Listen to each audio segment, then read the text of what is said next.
Assalamualaikum warahmatullahi wabarakatuh. Alhamdulillah wassalatu wassalamu ala rasulillah la hawla wa la quwata illa billah. Amma ba'du. Lanjutkan materi kita berikutnya tentang cerita-cerita yang mengandung hikmah. Semoga bisa bermanfaat. Bismillahirrahmanirrahim. Lama nazala qaulullahi ta'ala. Wa man kana fi hadhihi a'ma fa fil akhirati a'ma wa adallu sabila. Jadi ketika turun ayat yang menerangkan tentang barang siapa di dunia ini dia buta, ya, bahwa fil akhirati a'ma, maka dia di akhir nanti juga buta, wa adallu sabila, dan akan tersesat jalannya.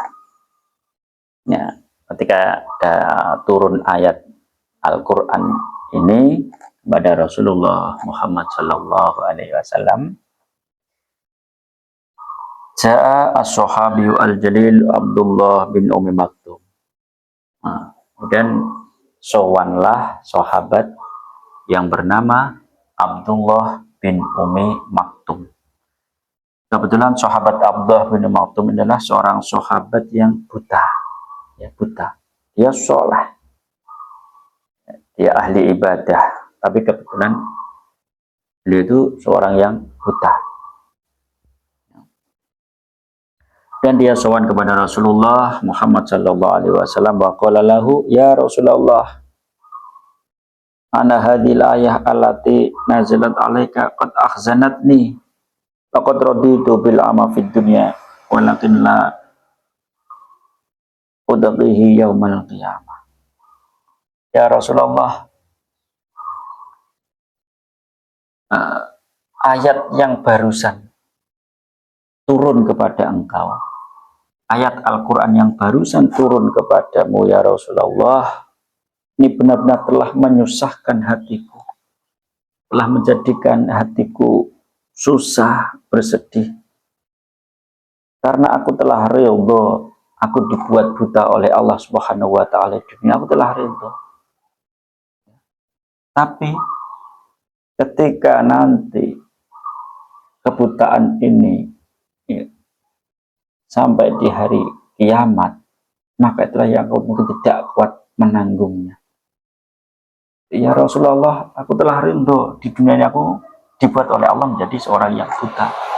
Tapi kalau buta aku nanti juga di akhirat, terus kalau di akhirat juga aku buta, ini yang aku tidak bisa membayangkan. Buta nanti di akhirat tidak bisa melihat wajahnya Allah, tidak bisa melihat zatnya Allah. Ya, ini yang aku berat bagi hatiku, susah, aku tidak kuat menanggungnya ya Rasulullah. Faqabla ayyajiba ar-rasul alaihi salatu wasalam nazala aminul jibril alaihi salam biqaulihi ta'ala. Ternyata sebelum Rasulullah menjawab apa yang dikeluhkan oleh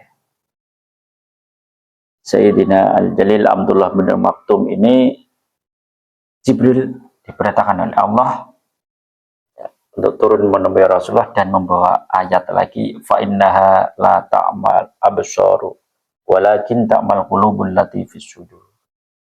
Kemudian turun ayat lagi yang menerangkan bahwa sesungguhnya buta yang dimaksud di ayat yang pertama itu adalah bukanlah buta mata. Jadi orang yang di dunia buta itu bukan buta matanya, bukan hakikatnya buta mata penglihatannya, enggak. Akan tetapi hatinya yang buta, hati yang ada di dalam dadanya itulah yang buta. Hatinya tidak bisa menerima kebenaran yang dibawa oleh Rasulullah, yang dibawa oleh agama Islam, tidak bisa membawa kebenaran.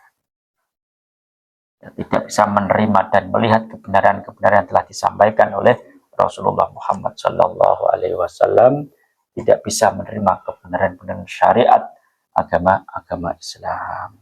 Ya, itulah hakikatnya buta yang dimaksud dalam ayat yang pertama. Ketika Rasulullah menerima ayat yang kedua ini, beliau berkata kepada Abdullah bin Maktum, faqala lahu ar-rasul alaihi salatu wassalam, ba'da dzalika ya ibna Maktum, ya ibna Maktum, ala tardo antakuna awalaman yang dulu ila dzatillah yaumil qiyamah.